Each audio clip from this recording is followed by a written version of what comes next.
శర్వానంద్ గురించి ప్రత్యేకంగా చెప్పాల్సిన పని లేదు. గతేడాది మనమే సినిమాతో ఓకే ఓకే అనిపించుకున్న ఆయన ప్రస్తుతం 2 ప్రాజెక్టులతో బిజీగా ఉన్నాడు. అందులో రామ్ అబ్బురాజ్ దర్శకత్వంలో నారి నారి నడుమ మురారి ఒకటి.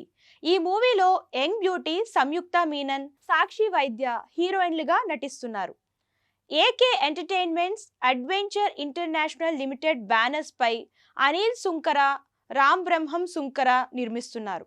అయితే ఈ సినిమాకు బాలయ్య మూవీ టైటిల్ ఫిక్స్ చేయడంతో ఈ చిత్రంపై ఆసక్తి నెలకొంది. కాగా ఈ సినిమాకు విశాల్ చంద్రశేఖర్ సంగీతం అందిస్తున్నాడు. అయితే ఈ సినిమా నుంచి ఫస్ట్ సింగిల్ దర్శన్ మే సాంగ్ ప్రోమో రిలీజ్ చేసిన విషయం తెలిసిందే. ఇక ఫుల్ లిరికల్ సాంగ్ నిన్ననే రిలీజ్ అయింది. కానీ యూట్యూబ్లో ఈ పాట ఎక్కడా కనిపించలేదు. అయితే ఈ సాంగ్ నేటి నుండి యూట్యూబ్లో అందుబాటులోకి వచ్చింది. ఈ విషయాన్ని శర్వానంద్ తన ఎక్స్ వేదికగా వెల్లడించాడు. దీంతో ఈ పోస్ట్ కాస్త సోషల్ మీడియాలో వైరల్గా మారింది. ఇక ఈ సాంగ్ విన్న పాట ప్రియులు ఎక్సలెంట్ లిరిక్స్ అంటూ వీడియో కింద కామెంట్స్ చేస్తున్నారు.